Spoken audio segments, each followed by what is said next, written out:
Bonjour à tous, bienvenue à Deux Fiscalistes, un podcast. Je me présente à nouveau, professeur Reggie, avec... Simplement Jerry.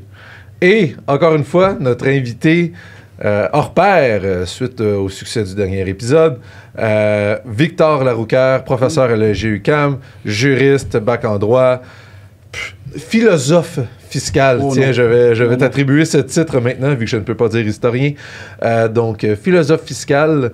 La dernière fois, Victor, tu nous as parlé de 5 à 6... En fait, de moins 9-10 000 avant Jésus-Christ. On a tranquillement fait des différents bonds dans l'histoire pour se rendre jusqu'à peu près... On terminait qu'on arrivait à l'époque de la Grèce antique, qui est autour des années moins 500, moins 600 avant Jésus-Christ à peu près. On va se concentrer sur cette période. On va se concentrer sur cette période-là, oui, parce qu'elle couvre beaucoup plus longue. Donc, écoute, moi j'ai envie de te dire, commence. Mais je sais pas si Jerry a quelque chose à... Rien à dire de plus, vas-y. Vas-y. Hâte de t'entendre. Oui, fait qu'est-ce qui s'était passé? Là, rapidement, avant ça, c'était... Bon, c'est pas clair, l'impôt, ça vient de où, l'origine? Est-ce que c'est le pillage? Est-ce que c'est les dons aux dieux? Dons aux dieux, excusez. Puis... l'origine, puis ça...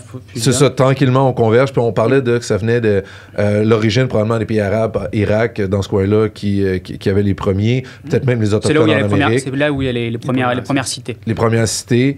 Là, tranquillement, on va bouger et on s'en va à la Grèce antique. Oui. Au niveau territorial, au niveau de la map, es-tu capable de nous situer un petit peu? Bon, on va se concentrer principalement sur la cité d'Athènes, mais après, parce que chaque cité a en fait un régime fiscal différent à cette époque-là, mais il y a quand même des similarités en fait entre les cités. Donc, je vais parler parfois seulement d'Athènes, puis parfois un peu des cités en général. Mais ça varie parce que toutes les cités, en fait, n'ont pas les mêmes revenus. Donc souvent, par exemple, Athènes, c'est très commercial. Du coup, ils ont pas beaucoup besoin d'imposer autre chose que le commerce, parce que c'est une cité commerciale. Inversement, des cités qui sont plus reculées dans les terres, là, ils vont recourir à des systèmes d'imposition beaucoup plus agricoles. Quand on dit imposer les activités de commerce, on parle-tu déjà de la taxe à la consommation, les balbutiements de la taxe à la consommtion, ou on parle d'impôt sur le revenu? Ah oui? Complètement.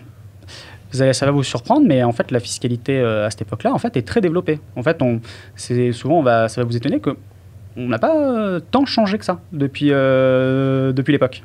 Je ne sais pas si je suis étonné ou déçu, ou plutôt inquiet de savoir qu'on n'a pas trop changé depuis 2500 ans. Vous n'allez pas être tant dépaysé que ça. Bon. Encore une fois, tu nous expliques, je crois, comment ça va se passer. Je vais te demander de nous expliquer les règles et par la suite, moi et Jay, on va essayer de voir quelle planification fiscale est-ce qu'on aurait, considérant les moyens du temps, qu'on aurait pu trouver pour essayer de faire économiser de l'impôt à nos clients à cette époque. Déjà, il faut comprendre que chez les Grecs, ils n'ont pas les mêmes catégories que nous. Donc c'est souvent pour ça qu'il y a souvent eu un peu cette confusion pendant très longtemps, il y a eu un peu cette image de dire les Athéniens, ils n'aimaient pas l'impôt parce qu'ils aimaient être libres. Et les impôts, ils considéraient ça comme humiliant. Je peux voir quelques similitudes avec aujourd'hui. Sauf qu'en fait, on s'est rendu compte que, en fait, ils avaient également des impôts. Sauf que dans leur conception, dans leur tête, ce que nous, on dirait, c'est la même chose. Ça, c'est un impôt, c'est un impôt. Pour eux, non. C'était vraiment des choses différentes. Il y avait certains prélèvements qui étaient infamants, qui rentraient dans une catégorie, et d'autres prélèvements qui, au contraire, étaient beaucoup plus civiques. Et d'ailleurs, du coup, il y a l'aspect inverse qui va vous surprendre. Sur certains prélèvements, les Grecs allaient au-delà de ce qui leur était demandé. Il y avait un côté un peu de vantardise. Il y avait l'aspect de « Regardez, je suis tellement riche, regardez ce que je fais pour la communauté ». Je donne plus que ce qu'on me demande. Est-ce qu'on pourrait voir ça si on fait un parallèle avec les années 2000, en fait l'époque d'aujourd'hui? Un impôt sur le revenu, les taxes à la consommation, les déductions à la source, que tu parles de prélèvement dans ma tête, j'entends déduction à la source, et les philanthropes richissimes de nos jours qui font des dons additionnels et qui disent, regardez, non seulement, je paye mon impôt tout dépendant des planifications qu'ils ont, et en plus, je redonne à la communauté en faisant des dons excessivement généreux parce que je peux me le permettre. Il y a un peu de ça, mais ça va être beaucoup plus formalisé chez les Grecs. Déjà, faut se rendre compte que la Grèce antique, c'est pas un système qui est égalitaire. Il y a plusieurs catégories de personnes. Aujourd'hui, on est à peu près tous égaux. À l'époque de la Grèce, c'est pas le cas. Et là-bas, c'était pas le cas et c'était normal. Oui, c'était normal. Il y avait des classes, puis c'est comme lui vaut plus que lui, etc. Puis... Notamment, il y a les citoyens qui vont avoir un régime fiscal qui est propre, au contraire, qui va être plutôt positif. Et il va y avoir en fait les étrangers, ce qu'on va appeler les métèques. Donc les métèques sont les gens qui vont résider dans une cité, mais qui ne vont pas être citoyens de la cité. Et donc là, ces personnes-là vont avoir un régime fiscal qui est différent. Et souvent, en fait, ils vont même être pas forcément plus imposés, mais il va avoir l'aspect un peu d'humiliation. Et d'ailleurs, quand on va vouloir un peu récompenser un métèque qui a rendu des services à la cité, on va dire, on va t'imposer comme un citoyen. Parfois, ça pouvait représenter plus d'impôts pour lui. Ça pouvait signifier qu'il allait augmenter sa facture fiscale, mais il n'y avait plus l'humiliation. L'humiliation de payer l'impôt sur les étrangers. Est-ce qu'il y avait plus de services s'il était imposé comme un citoyen? Parce que ça peut venir avec. Dans le sens, on dit que les citoyens peut-être payaient plus d'impôts, mais il y avait un meilleur service. Qu'est-ce que ça veut dire que si on m'imposait en tant que citoyen, j'exagère, mais je vais pas envoyer mes enfants à la garderie, je vais pas les envoyer à l'école, je vais avoir droit à... Très bon point, mais en l'espèce, non. Mais très bon juste point, le titre. Très bon point, parce qu'à cette époque-là, les services souvent étaient limités aux citoyens. Fait qu'il y avait des services sociaux. Complètement. En fait, dans les cités grecques, il y a une sorte d'un peu de rapport de solidarité. Il faut comprendre que les Grecs, ils ont une conception de la cité qui est très personnalisée. La cité, c'est pas tant les murs, c'est pas tant les bâtiments. La cité, c'est le peuple. Et donc, certes, les gens sont propriétaires de leurs biens, mais ils sont également copropriétaires des biens de la cité, mais également responsables des dettes de la cité. Il y a un côté très personnel. La cité, c'est pas quelque chose d'abstrait, différent d'eux. La cité, c'est une partie d'eux-mêmes. Et donc, il y a un rapport de solidarité, c'est qu'à la fois, on a des devoirs envers la cité, mais à la fois, la cité, en fait, qui est une partie de nous-mêmes, a des devoirs entre nous. Et donc, souvent, il y a un peu, parfois, une confusion entre l'argent de la cité et l'argent des personnes privées. Comment ça se manifeste, ça? La confusion, je parle de... Par exemple, c'est assez justement courant pour quelqu'un riche de faire des dons extrêmement importants à la cité, ou même à se substituer à la cité en termes de services. Et dans les raisonnements, en fait, un point qui permet de bien illustrer ça, c'est le conflit qu'il y a eu entre Périclès et Cimon, qui sont deux politiciens grecs du 5e siècle. 5e siècle? Oui. On a fait un bon, là. Avant Jésus-Christ, pardon. OK, c'est bon. Et donc, ce sont des opposants politiques. Périclès et... Simon ou Cimon. Cimon, je le lis, donc je Simon sais pas me semble très... C'est avec un C, en fait. C'est C-I-M-O-N. Comme ça que ça s'écrit. Et Simon. Et donc, le problème, c'est que Simon, il est beaucoup plus riche que Périclès. Périclès était riche, mais Simon est encore plus riche. Et donc, ce que fait Simon, c'est qu'il est généreux, c'est qu'il va ouvrir ses terres. Il va dire aux gens, si vous avez faim, aucun problème, rentrez sur mes terres, allez prendre des fruits, etc. Et moi, tous les jours, je fais un banquet pour tout le monde. Je nourris les gens. Vous avez faim, venez chez moi, je vais vous faire à manger. Donc ça revient au don, comme on parlait un peu tantôt de la philanthropie. Moi, je veux savoir comment il a fait son argent, Simon. Comme tout le monde, il est héritier. Comme tout le monde. OK. Comment est-ce que sa famille a fait son argent? On est en Grèce, il y a probablement quelques esclaves dans l'histoire. Hein. C'est vraiment pas très propre. C'était les citoyens qui avaient le droit d'aller sur ces terres puis manger. Oui, complètement, oui. Les citoyens, pas... C'est ça, les métèques qui non, ils n'ont pas, ils n'ont pas le droit. C'est ça. Puis les esclaves aussi, on oublie ça. Là. Et donc, le problème, c'est que Périclès, qu'est-ce qu'il va faire là-dedans? En fait, ce qu'il va faire Périclès, c'est qu'il va dire... et c'est en fait... Pourquoi je vous dis qu'il y a un peu la confusion, c'est que sa proposition a été considérée comme un équivalent. Alors qu'en vrai, c'est deux choses différentes. Périclès a dit, dans ce cas-là, moi, ce que je propose, c'est que ce soit la cité qui fasse des banquets publics et qui vous donne, qui vous rémunère, qui fasse un peu du social. Donc, il y a Périclès d'un bord qui est moins fortuné. Qui est un peu moins fortuné. Qui dit, ça devrait être la cité qui s'occupe de ce genre d'éléments-là. Mais en fait, non toi, Simon. Exactement. En fait, en proposant ça, les gens ont fait, en fait, c'est la même chose. Parce que l'argent des gens, d'une certaine manière, appartient également à la cité. Il y a ce côté un peu solidariste il y a un côté un peu de...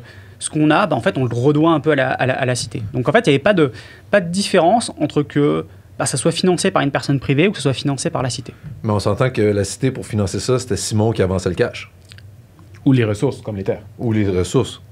les terres ou même. C'est ça, sur qu'est-ce que tu Fait que tout ce qu'il voulait, c'était enlever le fame à Simon, la notoriété de Simon, puis que ça soit vu comme. Parce que lui, il n'avait pas les moyens de le faire. L'histoire retient Périclès. C'est Périclès qui a gagné politiquement. Est-ce qu'il y avait une appropriation des. Je veux dire, la cité dorénavant, est-ce qu'elle gérait et s'appropriait les ressources de Simon? Ou est-ce que les ressources étaient quand même bien identifiées d'un point de vue légal à Simon? Non, c'était bien identifié d'un point de vue légal à Simon. Mais ça reste que, tu sais, c'était l'idée de Périclès de faire ça. Périclès, c'est mon idée de faire ça. Et écoute, c'est intéressant parce que il me semble que j'essaie de voir si je peux faire des parallèles politiques en date d'aujourd'hui, de dire comment lui il fait ça, j'aime pas ça, je vais dire que c'est le gouvernement. Mais c'est une chose qui est assez commune, en fait, de confusion à cette époque-là, parce qu'il y a vraiment un rapport de solidarité. Donc, c'est assez courant que les gens fassent des dons très importants, en fait, à l'État, pas à la cité. C'est un peu un anachronisme. Tu me surprends, dit qu'il y avait des esclaves à ce moment-là. Je dis, c'était qui les esclaves dans ce temps-là? C'était pas les Africains ni rien. L'esclavage, c'est un système qui est très ancien et qui est... non, ça pouvait être, par exemple, assez courant. Tu fais la guerre à ta cité voisine, les prisonniers deviennent des esclaves. OK, fait que les esclaves, ça pouvait littéralement être quelqu'un de la même origine que les Grecs si c'était une autre cité. Un voisin. Un voisin, là. Oui. Je bats mon voisin, t'es rendu à ma solde. Tu m'appartiens. Après, ça pouvait être aussi des gens venus... ou des métèques. Venus de non, le métèque est libre. Ah, le métèque est libre, OK. Le métèque, c'est un statut différent. Mais par exemple, une personne pouvait bien sûr changer de statut au cours de... un métèque pouvait pas devenir citoyen, mais par exemple, un citoyen pouvait devenir esclave dans une autre cité. OK.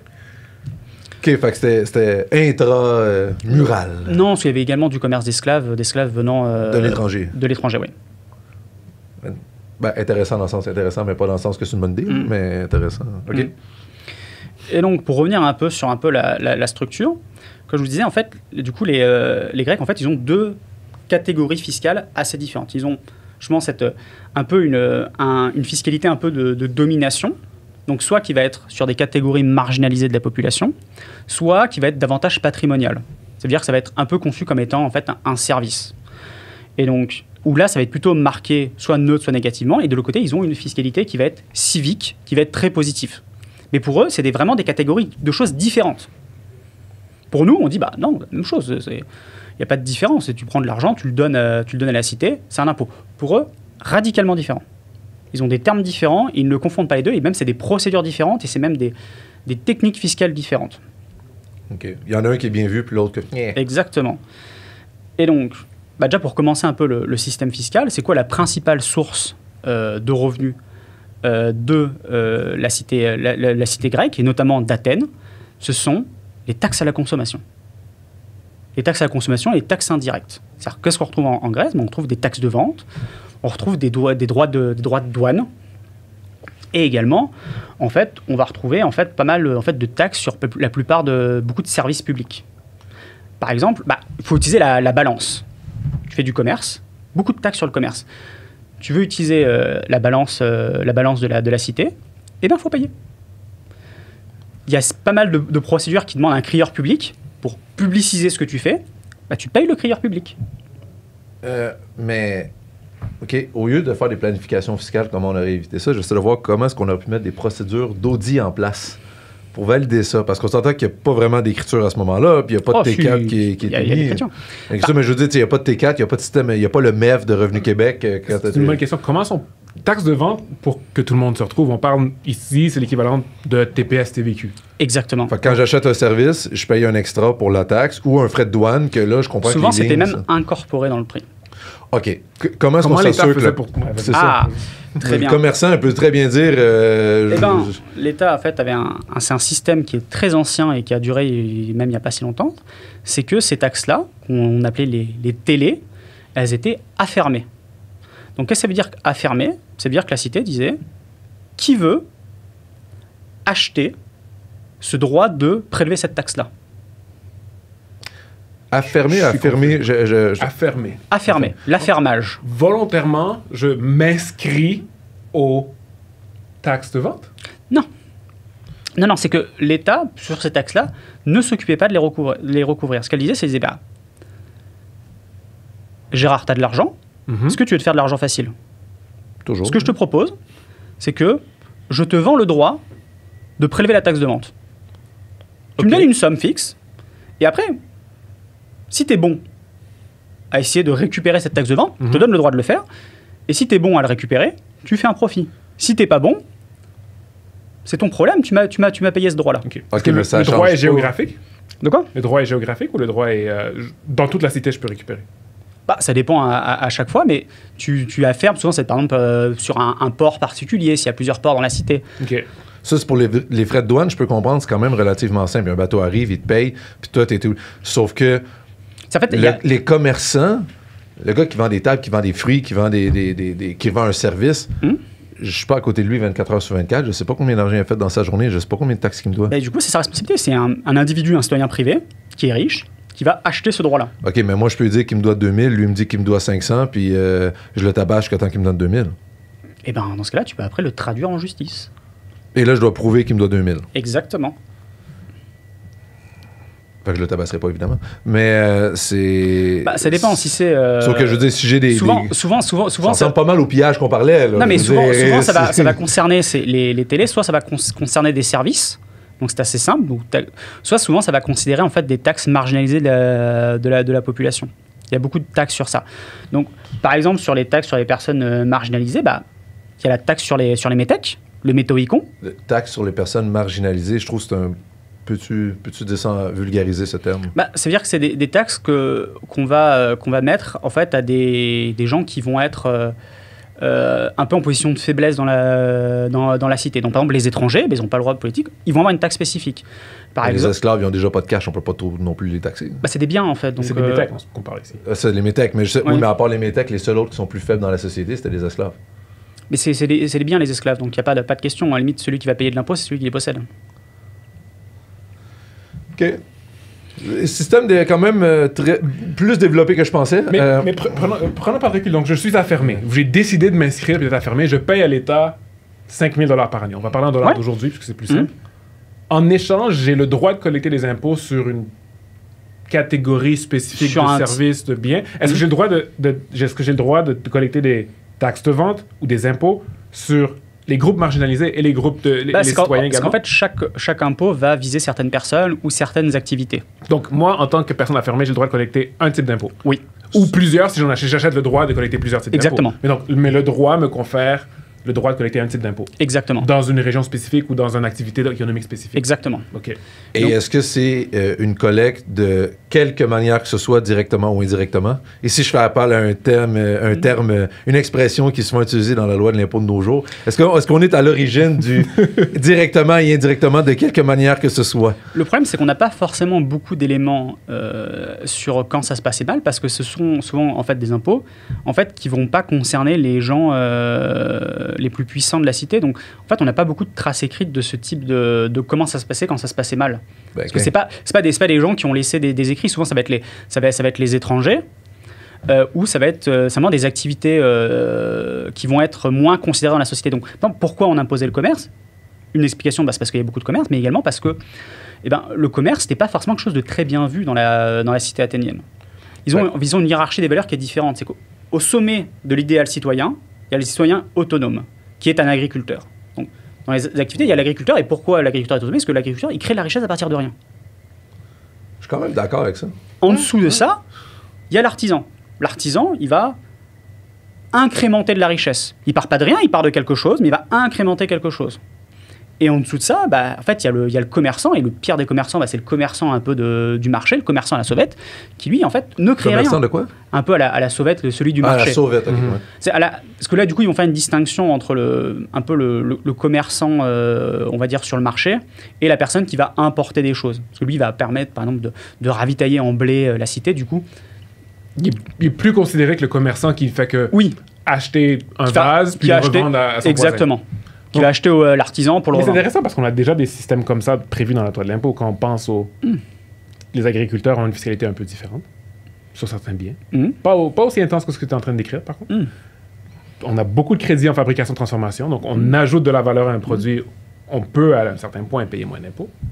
Ou on a, un service qui n'est pas dans une de ces catégories-là, puis qui, lui, est taxé au taux d'imposition le plus élevé. C'est intéressant. Moi, c'est surtout le système de valeur que... puis, ici, je veux dire ma position. Je trouve ça intéressant que l'agriculteur soit mieux vu que le commerçant qui fait simplement de la revente au détail. Je ne serais pas contre à ramener des valeurs comme ça aujourd'hui. Puis... C'est qu'aussi, à cette époque-là, les gens qui sont riches, ce sont les grands propriétaires terriens. C'est eux qui sont riches. Donc ils sont puissants, ultimement, la société. Ils sont puissants. Ça reste des sociétés qui sont principalement agricoles à cette époque-là. Donc, en fait, il y a toujours l'idéal du citoyen autonome. Idéalement, un citoyen doit pouvoir être capable de vivre de ses terres sans personne. Imagine, de nos jours, si on disait, les agriculteurs, vous êtes autonomes, vous n'avez pas besoin de personne techniquement, vous faites pousser la nourriture pour le pays, on vous exempte d'impôts. Parce que techniquement, vous êtes sans vous, il n'y a rien. Ça serait un autre débat, mais un autre débat. À réfléchir, à réfléchir. Et donc, souvent, en fait, une grande partie de la fiscalité va être, je pense, sur les groupes un peu plus faibles. Donc, comme je disais, les métèques étrangers, mais également, par exemple, les prostituées. Il y avait une taxation spécifique des prostituées. Le pornicon. Le pornicon, qui était une taxe spécifique sur les prostituées. Pas tant sur les clients, mais sur la prostituée elle-même. C'était un impôt de capitation sur les prostituées. Pornicon. Le pornicon. C'est l'origine de pornographie? Je pense que c'est la même racine. Intéressant. Fait que, d'un autre côté, encore là, de nos jours, exemple, le tabac, ils ont des taxes spécifiques. Tout à fait. Il y a certaines industries qui ont des taxes de plus. Bon, là, on parle de la taxe sur le carbone, on parle de la taxe sur les... Le tabac, c'est celle qui me vient en tête. Fait que dans ce temps-là, le secteur du sexe avait une taxe. Est-ce qu'ils avaient la même vision d'un point de vue... Parce qu'ici, on dit, bon, on taxe plus le tabac parce qu'on veut décourager la consommation de tabac. Est-ce que c'était un peu le même concept? Ou c'est parce qu'il y avait beaucoup de monde qui utilisait cette industrie? Je pense que c'est plus parce que c'était considéré comme infamant. D'ailleurs, on taxait pas tant le consommateur, on taxait à cette époque-là la prostituée. Tu penses que c'est quoi? J'ai pas bien compris, t'es loin un peu du micro. Excuse-moi. C'est qu'on taxait la prostituée à cette époque-là avec le pornicon. On taxait pas tant le consommateur, c'est pas tant le... Mais crois-tu que c'était dans le but de décourager ou c'était parce que c'était une source de revenus qui... Business-wise, c'est comme, OK, regardez, tout le monde va là, fait on va aller chercher du cash vu que c'est une industrie qui est très profitable, ou c'est comme avec le tabac, on veut décourager pour la santé ou quoi que ce soit? Je pense pas qu'il y ait un raisonnement économique dans le sens de décourager, c'est plus un côté infamant. Du coup, un peu, il y a plus un côté punitif que vraiment un raisonnement de dire on va décourager ça. C'est plus en mode de tu es une prostituée, c'est mal vu. Hop, un peu comme pour les métèques. C'est un peu une imposition qui est plus de l'humiliation que véritablement. Prenons le métoïcon qui est sur les métèques. En fait, c'est pas grand chose. C'est pas une imposition qui est énorme. C'est-à-dire les Grecs pourraient, s'ils voulaient, ils auraient pu bien plus imposer les étrangers que ça. Mais c'était pas la fonction principale de cette imposition-là. La fonction, c'était de marquer les gens. D'ailleurs, souvent, c'était comme ça qu'on identifiait un métèque. Le métèque, c'était celui qui payait le métoïcon. Mais comment qu'on le savait? Parce que je veux dire, si les trois... La Grèce, au temps-là, quand on regarde, on va parler de couleur de peau, les Grecs, il y avait les plus bons et tout. Comment tu savais c'était qui l'étranger? Eh bien, c'est qu'en fait, il avait l'obligation de s'enregistrer dans un registre quelconque. Mais quand je vais voir un marchand, il n'est pas au courant du registre, il ne sait pas. Le problème, c'est que si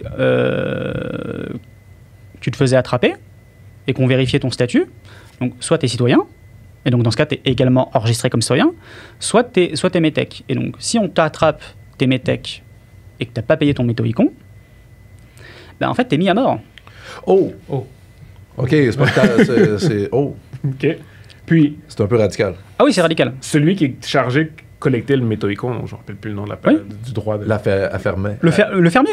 Non, affermer. C'est l'affermage, mais après on dit c'est un fermier. Devient un fermier. Un fermier? Oui. OK. L'affermage, après ça devient un fermier. OK, donc le fermier, lui, va cogner la porte du métèque, puis lui dit, pourrais-tu me payer? Non, il va les commerces. Il va voir les commerces. Normalement, les gens, les métèques sont censés tous les ans aller déposer l'argent, mais celui qui a fait la fermée peut venir le récolter. C'est-à-dire, il peut faire les contrôles. Mais on s'entend, les moyens de contrôle sont très... je pense que tu me dois plus. Ouais, non. Moi, je pense que oui, donc donne-moi plus. Je dis, il n'y a pas moyen de... C'est très subjectif, c'est très discrétionnaire. Qu'est-ce que tu me dois en fonction de ce que après, il y a des questions, par exemple, pour combattre un métèque, il suffit de vérifier son statut. Oui, c'est simple. C'est ça. Mais si on est taxe de vente, souvent, en fait, les personnes qui vont qui vont fermer des impôts, ça va être des personnes qui vont être très, très riches. Donc en fait, il suffit en fait, à chaque fois d'avoir des témoins. Tu fais, bah, regardez, on l'a observé, il a fait telle vente, il a fait telle vente, il n'a pas donné l'argent qu'il fallait. Ouais, c'est... Ou simplement... Est-ce que les taux étaient prévus d'avance ou est-ce qu'on se disait, ah non, tu me devais... Ah, bah justement, complètement, c'est un impôt de quotité. C'est un impôt, d'une part, qui est ad valorem, et en plus, qui est de quotité, ces impôts-là. Définition ad valorem, puis ensuite quotité. Donc, un impôt ad valorem, c'est un impôt qui est sur la valeur du bien. OK. Donc, par exemple, un impôt... la plupart, aujourd'hui, de nos impôts, ils sont ad valorem. Oui. Dans la taxe à la consommation, c'est un impôt ad valorem. À cette époque-là, c'est pareil. Par exemple, pour les droits de douane, ça va pas tant être un tarif du genre, bon, bah, c'est je sais pas, 50 drachmes le boisseau de blé. Ça va être c'est quoi la valeur de la cargaison? Et souvent, genre à Athènes, c'était 2%. C'était une taxe du 50e. Donc c'était 2% de la valeur des biens. Finalement, les pénalités de l'ARC sont pas si pires quand ils font part à la mort. C'est très correct. OK, c'est super. Après, c'était ce que la personne... C'était ce que la personne risquait. Je ne sais pas si la personne, le métèque qui était systématiquement mis à mort, mais en tout cas, c'était techniquement ce qui risquait. OK. Ouais, mais il devait avoir, j'ose espérer qu'il y avait un mini procès ou quelque chose là, avant d'être mis à mort direct, là, sinon la population descend rapidement. Et également, chez les Grecs, toujours un peu dans cet impôt de domination, ils ont également des tribus. Hein. C'est-à-dire, les cités grecques peuvent asservir d'autres cités. C'est ce qu'on va appeler le phoros. Donc il faut savoir que c'est aussi un truc assez courant, c'est qu'il y a des cités qui imposent des tribus à d'autres cités qui sont moins puissantes. Pour la protection. Pour la protection notamment. Ou simplement l'absence d'attaque. Mais oui, également... C'est qui vaut la protection? La protection de moi-même. En fait, On parlait au dernier podcast c'est quelque chose qui semble s'être répété dans l'histoire d'imposer une taxe pour de la protection. La question de la protection, en fait, est très bien illustrée. D'ailleurs, souvent, c'est ce qu'on va qualifier un peu le premier texte sur la justice fiscale, qui est le texte d'Aristide le Juste. Et en fait, Aristide le Juste, il a un peu réfléchi à ça quand il a fallu se protéger des Perses. Parce que les Perses avaient tendance à attaquer. Bon, et donc les Perses, c'est très gros empire, et les cités individuellement, en fait, font pas trop le poids. Donc à un moment donné, les Athéniens ont fait, c'est nous les plus puissants, on va faire un système. Ils ont fait ce qu'on a créé la Ligue de Délos. Nous, on va chapeauter la défense commune, mais en échange, vous allez nous payer un tribut. Et celui, en fait, qui a fait ça, c'était Aristide le Juste. Et pourquoi c'est le premier texte de justice fiscale? C'est Aristide le Juste, il s'est vraiment dit, OK, on va pas demander la même somme à tout le monde, on va pas imposer les cités en fonction, on va dire, de leur proximité avec la Perse. On va essayer de répartir ça en fonction de la richesse des cités. Donc, par exemple, telle cité, elle est plus riche. Du coup, tu vas me donner plus. Il fallait une somme X. Du coup, vu que tu es plus riche, tu vas donner 20% de la contribution qu'il nous faut pour financer la défense. Toi, t'es moins riche. Hop, seulement 15%, et ainsi de suite. Puis si on revient aux valeurs, est-ce que c'était bien vu, cet impôt-là, ou ils étaient neutres, comme c'est des impôts sur les États? Juste c'est le premier système de péréquation, finalement. Alors, l'argent, il allait quand même pour la défense. Il n'était pas redistribué. Je sais, mais il n'était pas redistribué, mais c'est en fonction des richesses de chaque territoire, on pourrait dire des provinces en date d'aujourd'hui. Ouais. C'est OK, bon, Québec, tu me notes ça, Ontario, tu me notes ça, Manitoba, tu me notes ça, Colombie-Britannique, tu me notes ça. Mais la péréquation, c'est l'opposé. C'est le gouvernement fédéral qui transfère vers les provinces. Oui, il retransfère, sauf que je dis chaque province contribue aussi. Ça semble être le premier principe de fédération. Il y a pas... Oui, il y a un peu de ça. Hein. Mais il n'y a pas de volonté d'égaliser... non, excuse, la péréquation n'était pas bon, parce que c'est pas une redistribution. Mais ce que je le dis, c'est que tout le monde contribue en fonction de sa richesse. Fait qu'on peut plus y aller avec fédération. Non. Je suis d'accord. En fait, est-ce que c'était bien vu ou mal vu? Au début, à peu près. Le problème, c'est que Athènes a eu tendance à dépenser cet argent-là, pas pour la défense. Par exemple, le Parthénon à Athènes, c'est le Phoros qui l'a payé, en grande partie. Le Parthénon, a priori, défensivement, ça aide pas trop contre les Perses. Et donc, il y a eu un peu tendance, de la part de la cité d'Athènes, à se servir dans le butin pour la défense pour embellir la cité. Donc, tu es en train de me dire que l'équivalent du gouvernement dans ce temps-là a pris les impôts à une autre fin que qu'est-ce qu'il devait? Complètement. Je suis offensé. Surpris. Ça arrive jamais. Moi qui pensais que c'était un problème nouveau des années 2000. Et en fait, non, ça a commencé à l'origine, c'était déjà là. On s'étonne de la modernité. Quand le système, à cette époque-là, il y a du détournement d'argent public, il y a des taxes de vente, il y a... et on va voir, parce que là, je vous ai fait un peu l'impôt de domination et un peu patrimonial, mais là, en fait, on va rentrer maintenant dans ce qu'on appelle l'impôt civique. Et dans l'impôt civique, on va avoir un truc qui ressemble très pour très à un impôt sur le capital. OK. On va définir ce qu'est un impôt sur le capital, mais OK, parfait. Sinon, on a encore un peu de temps. Vas-y. Et du coup, il y a ces premiers impôts là qui sont soit plutôt négatifs, et ils ont également en fait une fiscalité qui va être civique, qui là est bien vue. Et ce qui va rentrer dans cette fiscalité civique, en fait, c'est deux choses principalement. Et la première, ça va être ce qu'on appelle les liturgies. Donc les liturgies, le mot doit vous dire quelque chose. Liturgie, ça signifie service au peuple. Et donc, en fait, à cette époque-là, c'était souvent ça qu'on va demander en fait aux citoyens. Et la liturgie, c'est pas tant un impôt, on va pas demander de l'argent à quelqu'un, on va lui demander un service. Et donc, en fait, à l'époque, à Athènes, il y a plus d'une centaine de liturgies différentes par an. Et c'est extrêmement variable les types de liturgies qu'il peut y avoir. Souvent, il va quand même avoir un aspect un peu festif et religieux là-dedans, mais ça peut être également lié à la défense. Donc, par exemple, liturgies les plus connues, par exemple, il y a ce qu'on appelle la chorégie. La chorégie, c'est qu'il faut organiser le spectacle pour telle divinité. Donc, on va demander à quelqu'un. Donc, au début, les liturgies, elles étaient volontaires. Donc, c'était les citoyens eux-mêmes qui disaient cette année, c'est pour moi. C'est moi qui m'occupe de la liturgie. Donc, c'est moi qui finance le truc. Et c'est dans ce cadre-là où il y a cet aspect un peu de se vanter. Fait que Simon, qu'on parlait tantôt, qui avait d'argent, je m'occupe de la liturgie cette année, j'organise un party pour tout le monde. Et vous allez voir, ça va être le meilleur party. Mon party va être bien mieux que celui de l'année dernière. Il devrait ramener ça. J'aimerais ça, moi, que certains de nos richissimes au Québec, là, une fois par année, organisent finance un méchant gros party pour tout le monde. La Fête nationale du Québec, tant qu'à faire. Et qui finance la Fête nationale, là, dans le privé, il me semble que ça serait mieux fait. Il y a un aspect positif à ça, mais aussi un aspect négatif. C'est pourquoi on a beaucoup de documentation sur les liturgies. Parce que à l'époque athénienne, il y a quand même souvent des procès. On se fait quand même souvent des procès pour accuser les gens d'avoir trahi la cité, de ne pas avoir fait ça, de ne pas avoir fait ça. Et donc, en fait, ce qui revient souvent dans la retranscription de ces procès-là, c'est que quelqu'un me dit « Attention, mais moi, je suis quelqu'un de bien. J'ai fait plein de liturgies. Je suis un bon citoyen. » Donc, il y avait quand même l'aspect de... Les gens qui faisaient les liturgies... Des faveurs. Vous avez derrière... C'était une chose qui était souvent plaidée. De dire attendez, j'ai fait plein de liturgies, c'est moi qui organisais la fête l'année dernière.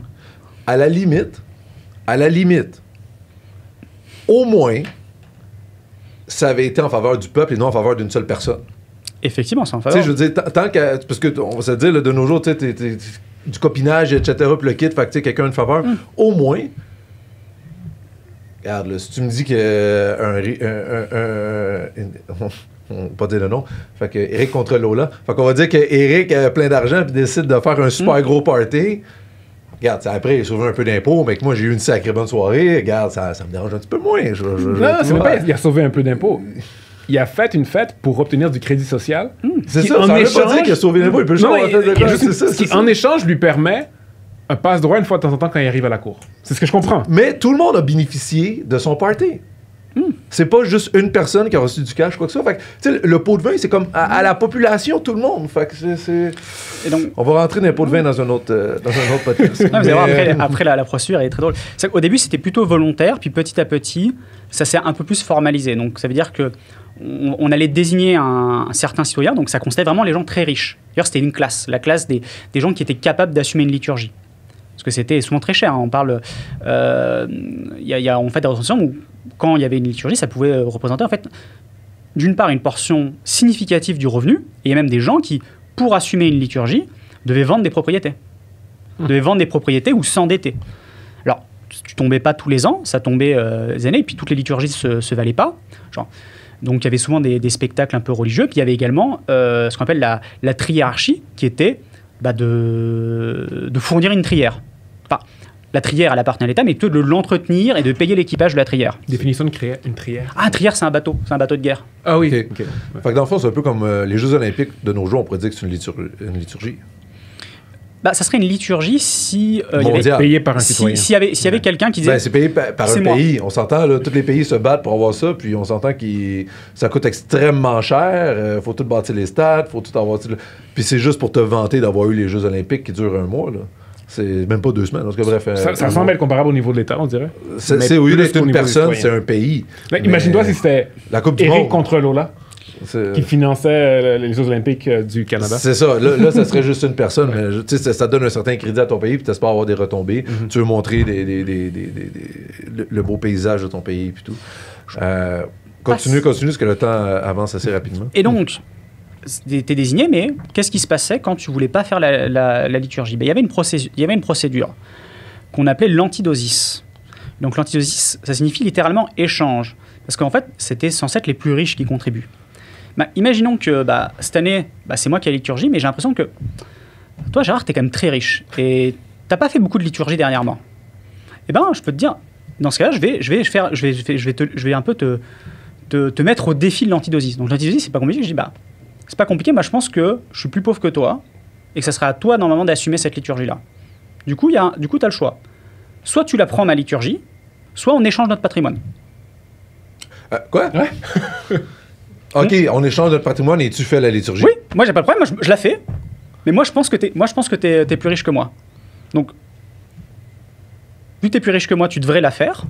Donc, soit tu prends la liturgie, soit on échange nos patrimoines respectifs. Oui, mais c'était lui qui l'a fait l'année d'avant. Il n'y a pas une espèce de honte à ne pas être capable d'assumer une liturgie? D'un point de vue crédit social, je parle. Oui et non. C'est que là, c'est à l'époque où ça devient désigné, etc. Il y a aussi l'aspect un peu de contrôle social, il y a un peu de...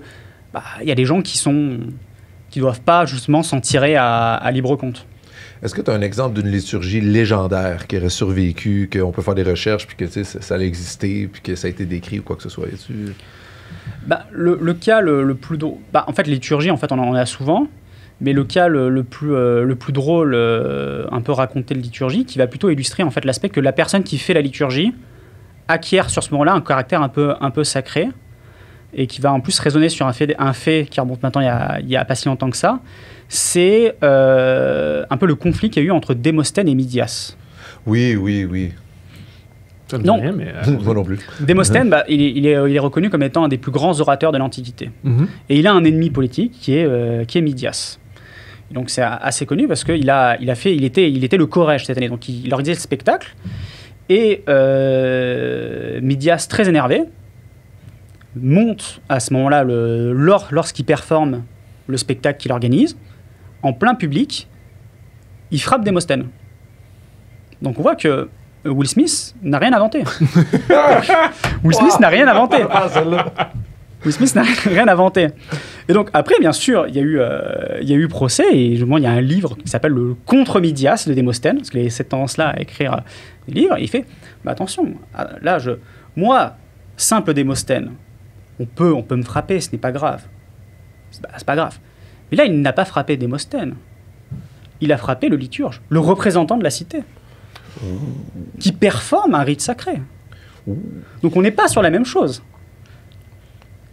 Enfin, qu'est-ce que Médias... C'est très comparable à l'organisation des Oscars, en passant. Est-ce que Médias a survécu à ça? Je t'avoue que je me souviens plus de la fin du procès. Mais la conclusion. Tu peux pas... En fait, on se souvient de l'argumentaire. Tu peux pas raconter une histoire pour te rappeler de la fin, Victor. Mais je pense pas qu'il a... Je pense qu'il a eu peut-être une amende, ce genre de choses. Il a dû organiser la liturgie de l'année suivante. Mais quand tu disais au départ que les citoyens, des fois, ont des impôts bien plus importants que les métèques, c'est la liturgie dont tu faisais... Également, donc la liturgie, c'est un impôt qui est régulier, donc il y en a une centaine différentes, mais ils ont également, en fait, par contre, un impôt qui va être exceptionnel, qu'on va appeler lex fora.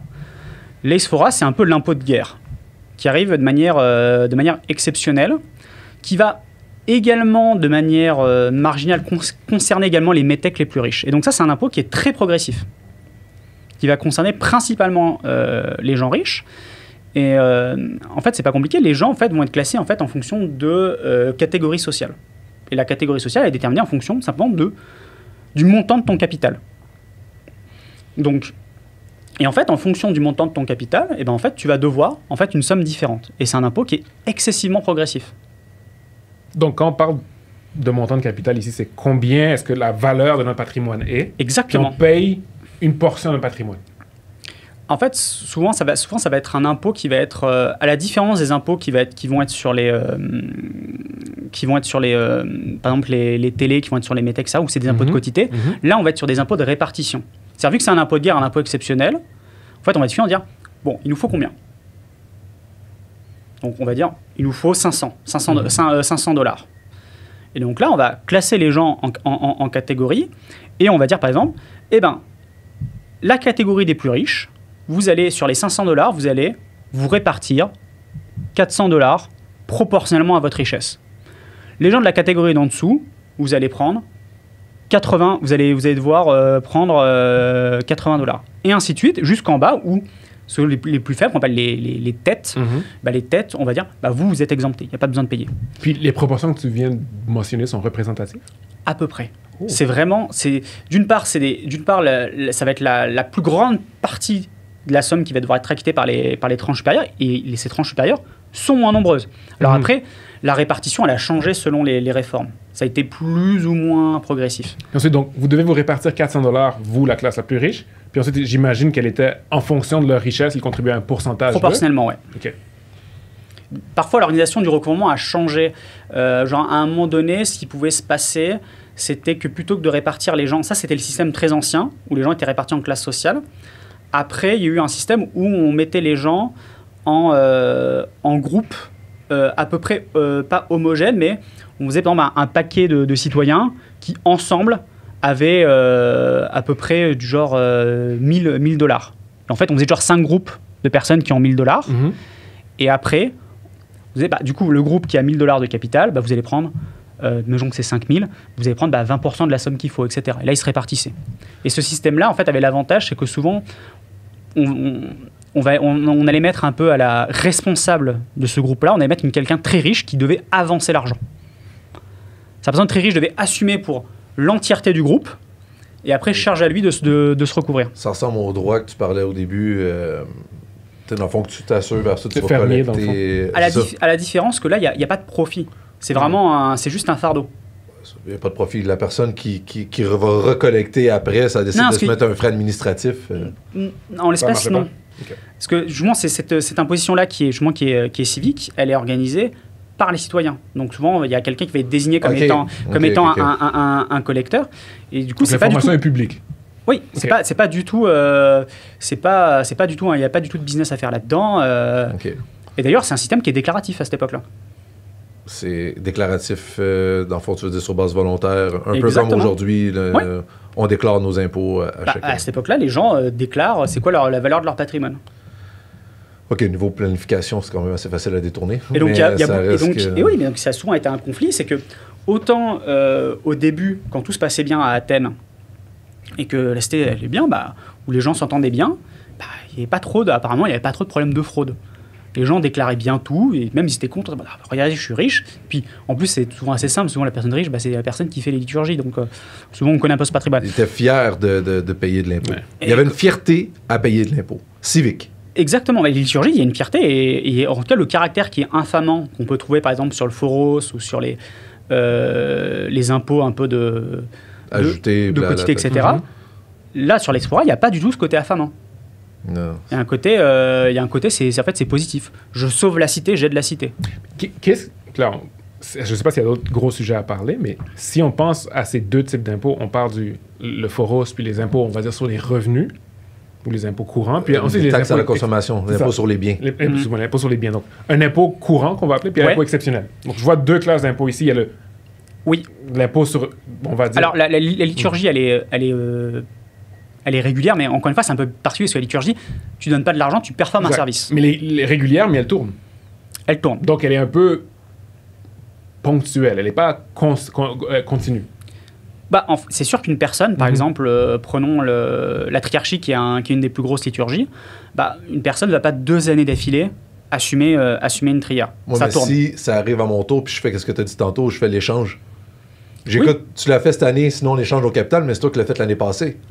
Oui, souvent, en fait, quand tu l'as fait, vu que ça t'a coûté très cher, tu as dû vendre une partie de ton patrimoine, et donc là, tu as des dettes. Tu es un peu plus pauvre. Donc là, il faut le temps de te renflouer. Donc souvent, tu vas être un peu plus pauvre. C'est très complexe, je trouve, pour l'époque. Et donc, bien sûr, c'est impressionnant. Et donc, quand les gens ne s'entendent pas, ça part en justice. Et donc, ça part en justice, et les juges vont trancher. Donc, en fait, en pratique, l'échange de patrimoine, il est déjà arrivé, mais en fait, il est assez rare. Parce que souvent, ce que va dire la personne, va dire non, je refuse. Donc, ça va partir en justice, et la justice va dire Ok, donc non, effectivement, tu es plus riche, du coup, hop, c'est toi qui assumes la liturgie. Ou non, fausse accusation. Finissons tes points parce qu'on pourrait en parler pendant 3 heures probablement. Ouais. Qu'est-ce qui te reste? Eh ben en vrai, j'étais pas mal sur ça. Alors peut-être sur l'aspect un peu technique du coup de l'Aisfora, comme je disais, on est vraiment sur un impôt sur le capital. C'est-à-dire qu'il y a vraiment beaucoup de choses qui rentrent là-dedans. Qu'est-ce que tu veux dire un impôt sur le capital? Oui, si on va plus technique, c'est quoi le capital? Le capital, c'est vraiment ce qui va rentrer dedans, c'est bien sûr, c'est un anachronisme. Le capital, c'est un terme moderne, mais tout le patrimoine. Donc, ce qui va rentrer dedans, ça va être, en fait, on va rentrer les terres, les biens mobiliers, donc ce qui inclut par exemple les animaux, les marchandises, les esclaves. Il y a vraiment beaucoup de choses qui vont rentrer dans cette évaluation. Moins tes dettes. Il n'y a pas tant de notion de comptabilité à cette époque-là de dette. Okay. Et donc, et en plus, c'est un impôt qui a de valorem à cette époque-là. C'est-à-dire que ça qui est un peu fou, c'est que on aurait pu penser, genre, c'est qu'ils disaient, bon, par exemple, je sais pas, par exemple, un bœuf, c'est tel montant. Non, on va vraiment tout évaluer.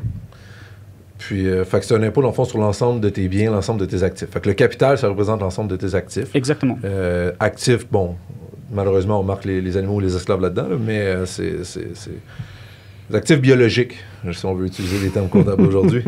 Puis, OK. Et donc, il y a ce côté un peu paradoxal, c'est que à la fois les citoyens grecs, du coup, détestaient l'impôt, c'est-à-dire ils détestaient les télés, les taxes à la consommation. Les taxes. Appelons-les comme ça, les taxes en consommation, ou plus, on va dire, les impôts qui frappaient genre les métèques. Ils disaient, si un jour je me fais, dans une autre cité, je me fais prendre comme métèque, c'est vraiment la honte, quoi. C'est vraiment. OK, parce que cet impôt-là chapeautait toutes les cités, mais les cités pouvaient s'attaquer entre elles pour convertir un citoyen en métèque. C'est que t'es citoyen dans une cité, tu l'es pas dans l'autre. Oui, fait que si tu déménageais de cité... Exactement. Là, du coup, tu te faisais imposer le... Sauf que l'impôt du métèque était peut-être différent dans l'autre cité. C'était pas mal uniforme à travers... Le tarif pouvait être différent, mais il y avait sauf qu'il y avait un impôt pareil. Il y avait un impôt pareil. Et puis... Et du coup, avec des évaluations.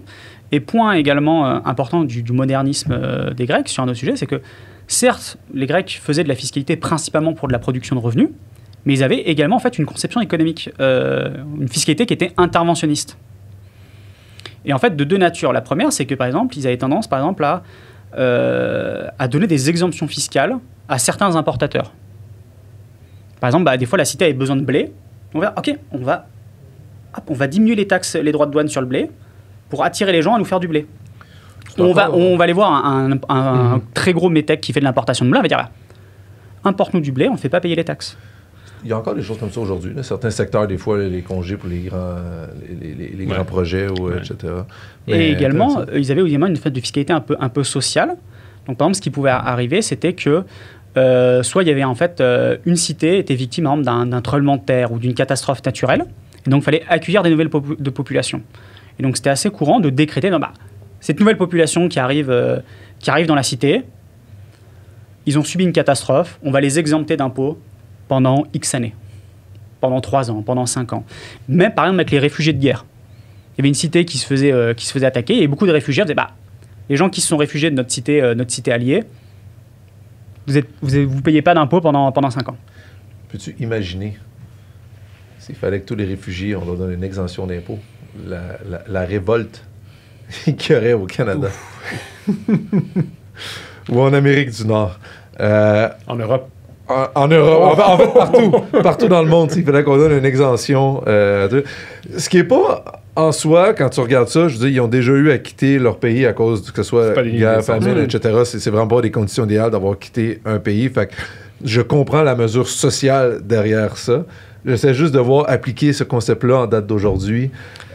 Comment est-ce que ça passerait dans la communauté?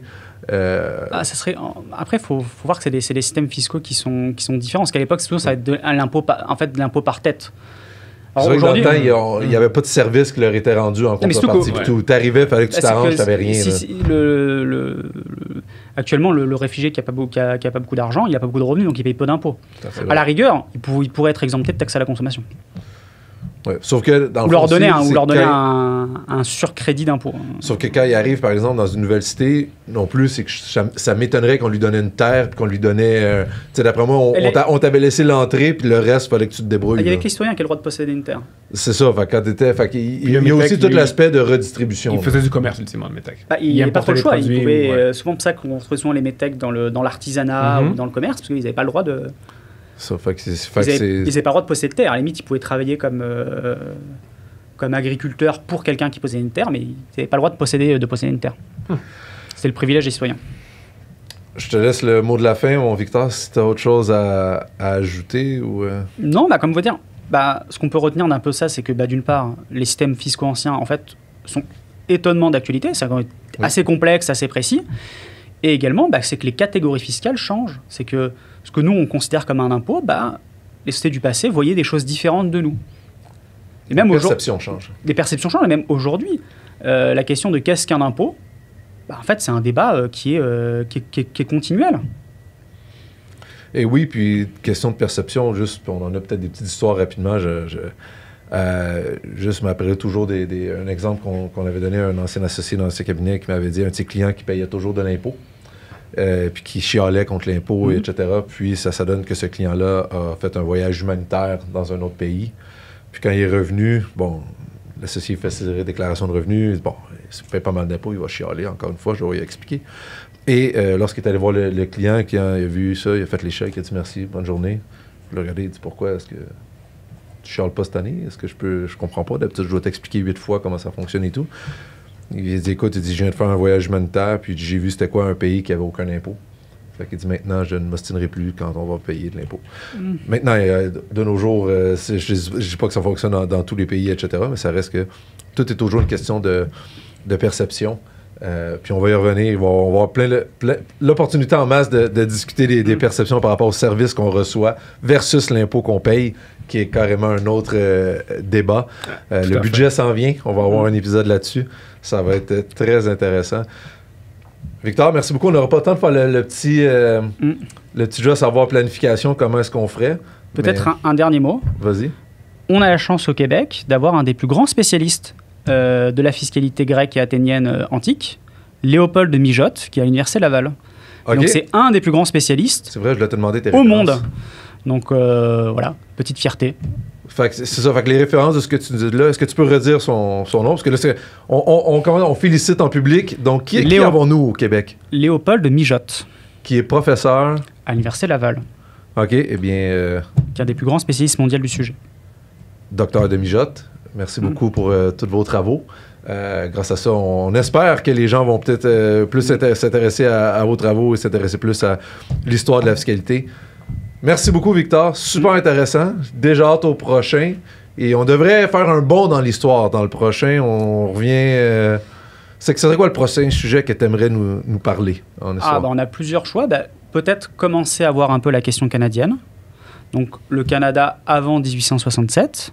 Parfait. Et peut-être également la question de Rome. La fiscalité à Rome.